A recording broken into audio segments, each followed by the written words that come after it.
was 19 and working at Spirit Halloween during the fall season, just trying to make some extra cash while in school. It was a pretty chill job overall, mostly helping people find costumes and cleaning up the store. We were in the middle of a huge thunderstorm one day, so the store was dead. I was honestly just trying to pass the time when this guy walked in. He looked like he was in his mid-20s, maybe a little younger, but it was hard to tell. He did not really stand out at first, but what immediately got my attention was how close he got to me without saying a word. Like, uncomfortably close. I could feel him almost brushing up against me. I asked if he needed any help, just trying to break the awkwardness, and he said he wanted to apply because he loved Halloween. I explained that he could apply online, or if he wanted, he could talk to my manager since he was in the store that day. The guy just nodded really slowly, like he was thinking it over. Then, without saying anything else, he turned and walked away. The whole interaction felt off, like he was just watching me the whole time and did not care about anything else. I half-jokingly told two of my coworkers to keep an eye on me because I was already feeling weird about him. The storm outside made the whole vibe in the store even creepier. Dim lights, thunder, and rain pounding on the windows. I was reorganizing some masks in one of the aisles, minding my own business, when I suddenly felt that same weird energy behind me. I turned around and there he was, again. This time he was standing by the Michael Myers masks, just staring at me. He started asking all these personal questions. Where do you usually work in the store? Are you always behind the counter? How far away do you live? Who's your favorite serial killer? Do you normally work this late? It was rapid fire, and every question made me feel more uncomfortable. I did not give him real answers, just vague replies or straight up ignored some of the weirder ones. And at this point, I was seriously creeped out, so I told him that he needed to leave the store. He did not argue or anything, but he lingered, like he was trying to see if I would say something else. I called my manager over, and thankfully he dealt with the guy. The customer left without much of a scene, but the whole thing did not sit right with me. A couple of days passed, and I tried to shake it off, but one of my coworkers told me something that made my stomach drop. The same guy had been spotted hanging around our parking lot after we closed. Apparently, he had been walking around, asking other female employees when the store closed and what time we usually left. No one thought much of it at first, but once I shared my experience, we all agreed it was beyond weird. I thought that was the end of it. But then, out of nowhere, he friended me on Facebook. I had no idea how he even knew my last name. I checked out his profile, and my heart just about stopped. His profile picture was a selfie of him standing right outside the entrance to my store, with the Spirit Halloween logo, and me clearly visible in the background, like he had planned the shot just to include me. And after that, I had my parents pick me up every night when we closed, and I made sure they pulled right up to the entrance. And I told my manager and coworkers, and we all kept an eye out for him. We never saw him come back into the store, but a few people said they thought they saw him hanging around the parking lot a couple more times. Our security started monitoring him whenever he was around, but nothing else ever came of it. And I still work there every season, and honestly, I have not seen him in a while. But every now and then, I get this feeling like he's still watching. Like out of nowhere, I'll catch myself looking over my shoulder. I keep waiting for the day he shows up again. Part of me feels like it's not if, it's when.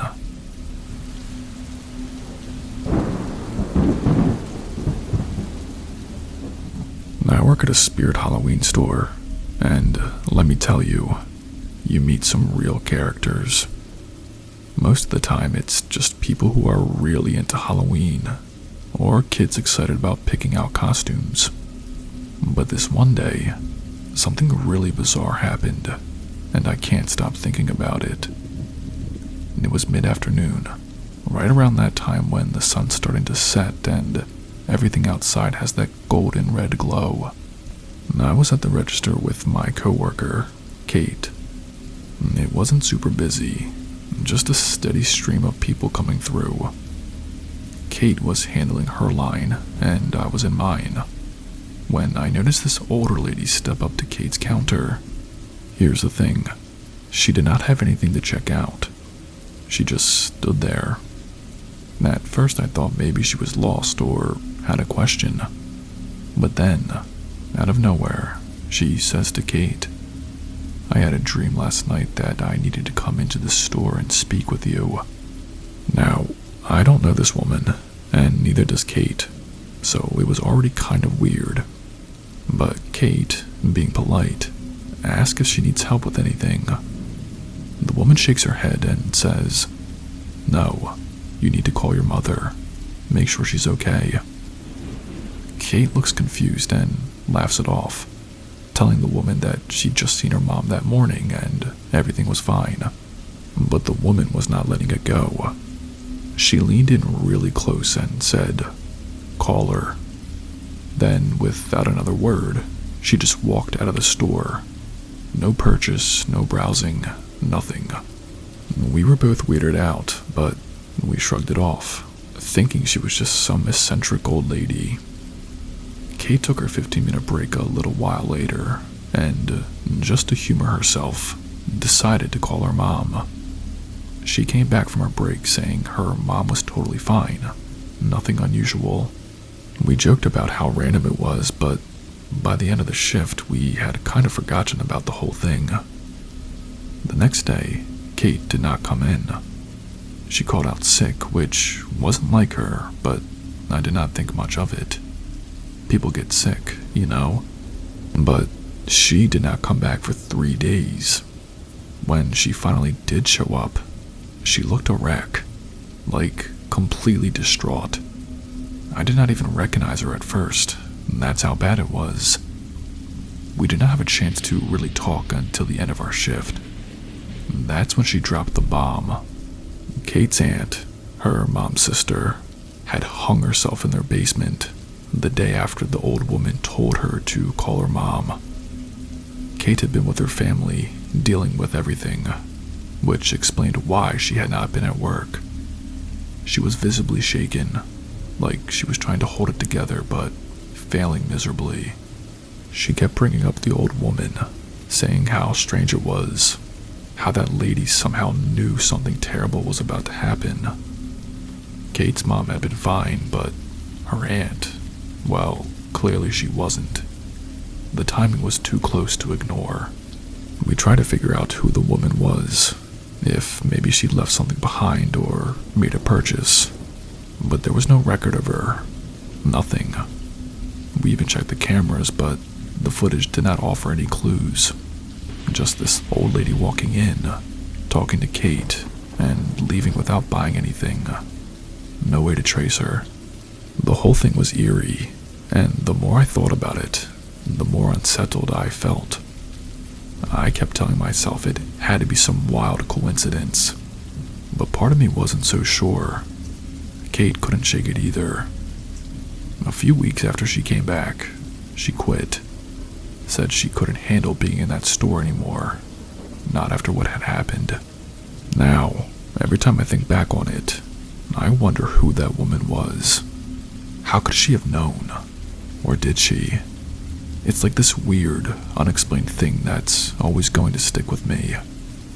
I still work at Spirit Halloween, but I haven't seen anything like that since.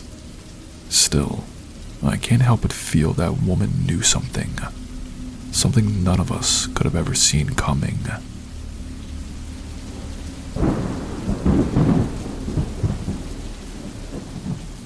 So, this happened a few years ago, but I'm still pretty shaken by it.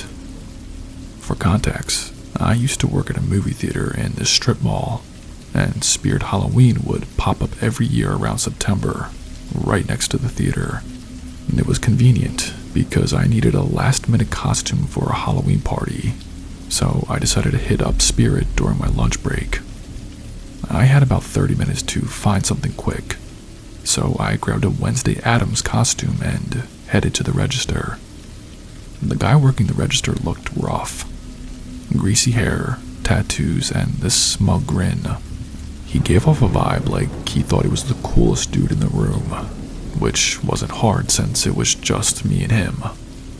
And as I approached, I could feel his eyes all over me, and not in a subtle way either. And if you've ever been to a Spirit Halloween, you know they always ask if you want to donate to some cause at the checkout line. This time it was for kids with cancer, and my little niece is actually going through treatment for leukemia, so of course I agreed.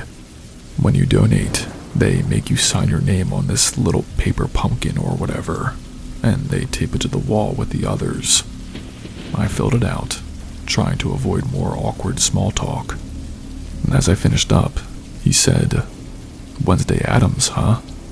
I'm more of a Beetlejuice kind of guy." And he gave me this creepy wink. I laughed it off awkwardly, grabbed my costume, and got out of there as fast as I could. As I'm walking back to my car, I glance over and just see the guy standing outside the entrance of Spirit Halloween, staring at me. And it gave me the creeps, but I figured he was just some weird dude and tried not to think too much about it. I tossed my costume into the back seat, locked my car, and went back to finish my shift. That's when things got bad. My phone started blowing up with notifications. At first I thought it was just group chats or spam emails, but no, it was him. Somehow this guy found me on Instagram and started DMing me like crazy. I hadn't given him any personal information, so I was freaked out.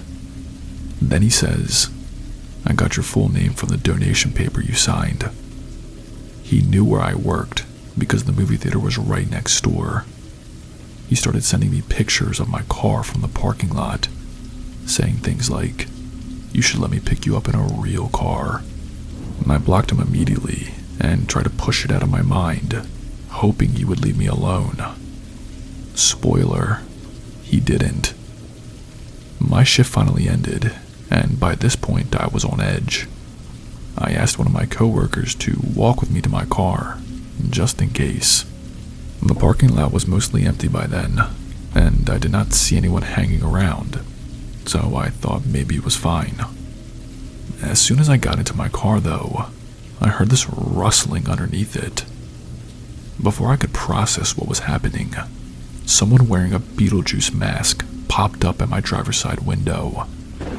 I screamed and tried to back away, but the door was locked, thank God. The guy pulled the mask off, and it was him, the kid from Spirit Halloween. He started yanking on the door handle, demanding that I let him in so we could talk. I was freaking out, screaming at him to go away. Then his tone changed and he got angry. He started ranting about how girls never take him seriously, and how he was done being ignored, and how he wanted to shoot up the place. At this point, I grabbed my phone and started recording him. That only seemed to make him more unhinged. He put the Beetlejuice mask back on and started punching my window over and over. I saw his knuckles split open as the glass began to crack. That's when I floored it out of the lot, my heart racing, watching him get smaller in my rearview mirror. I called Spirit Halloween's management the next day and told them everything. I sent them the video of him losing it and demanded that they fire him, or I wouldn't feel safe coming back to work.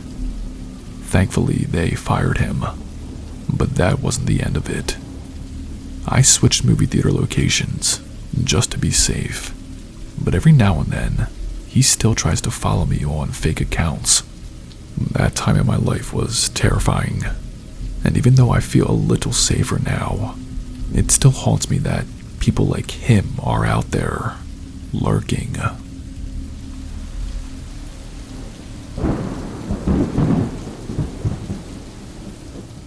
I'm a single mom, so Working 2 jobs is just my reality. My daytime gig is at Target, and then I head over to Spirit Halloween in the evenings. It's tough, but it's the only way I can provide for my kid. At Spirit, we sell out of stuff quickly, especially masks, so I'm always in the back hanging up more. One night, while I'm stocking masks, I noticed this guy in my aisle. He's wearing a backpack and checking me out. It made me uncomfortable, but whatever, I keep working. Then he comes over and asks where the fake blood is. I tell him, thinking he'll leave, but he doesn't. Instead, he says I'm cute and asks for my phone number. I tell him it's against company policy, but he keeps pushing for it. Finally, just to get him away, I give him a fake number. He smiles and walks off, but I notice him still lingering, walking back and forth through the aisles. At that point, I'm pretty nervous. It's weird, but I have to keep working. Eventually, I decide to take my lunch break. Not even 5 minutes into it, my manager comes back and tells me a customer with a backpack is asking for me. My stomach drops. I knew it was him. Reluctantly, I go back out, and there he is, standing at the counter, but now he looks furious.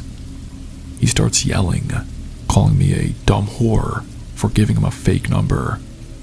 It's escalating quickly, and suddenly he starts opening his backpack. I freeze. My mind immediately jumps to the worst case scenario. I literally thought I was going to die right there, because I had no idea what he was about to pull out. My manager, who was watching this whole thing, reacts fast. He yells at the guy and shoves the backpack off the counter. The guy panics, grabs his stuff, and bolts out the store. My manager calls the police, and while we're waiting for them, we decide to check out what the guy had in the bag. And inside, we find 2 ice picks and some creepy makeshift Ouija board.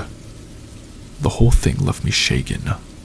The cops came and took a report, and for the next week, we had patrol cars in the parking lot, just in case he returned. I couldn't shake the feeling of how close that situation had come to something awful. And why did he have ice picks? And why a makeshift Ouija board? That's what creeped me out the most.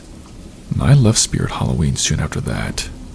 I found a second job I could do from home, which honestly feels a lot safer.